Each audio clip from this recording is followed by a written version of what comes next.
Les images de cette météorite qui traverse le ciel de l'Oural en Russie le mois dernier ont fait le tour du monde.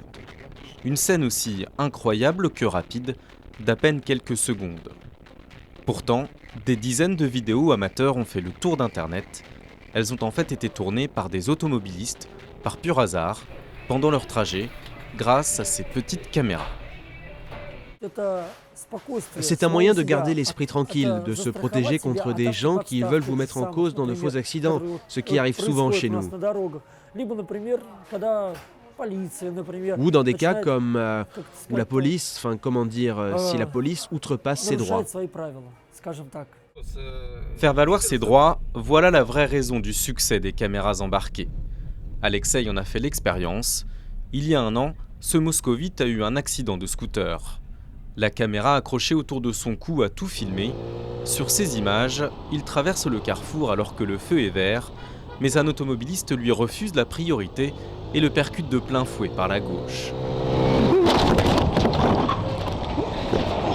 Sans cette preuve, Alexei est persuadé qu'il aurait été tenu responsable. Si je n'avais pas enregistré, j'aurais été désigné responsable de l'accident et j'aurais dû faire réparer la voiture et mon scooter. Quand j'ai montré l'enregistrement, c'était clair que j'étais passé au feu vert et que j'avais la priorité. C'est donc le conducteur de la voiture qui a été désigné responsable. Et donc c'est son assurance à lui qui a payé les réparations. Le marché de ces caméras explose.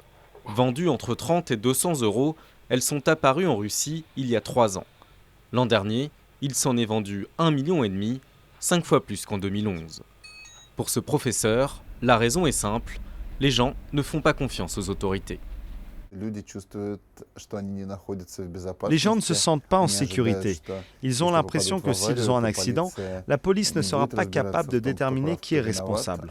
Elle va essayer de punir celui qui n'a pas d'influence politique ou bien celui qui paye le moins de pots de vin. Les images de ces caméras n'ont pourtant pas valeur de preuve devant un tribunal. Mais la pratique montre qu'elles réfrènent les abus des autorités, souvent corrompues. Des autorités mises à mal par de nombreux scandales filmés par ces espionnes de la route et qui tentent aujourd'hui de les faire interdire.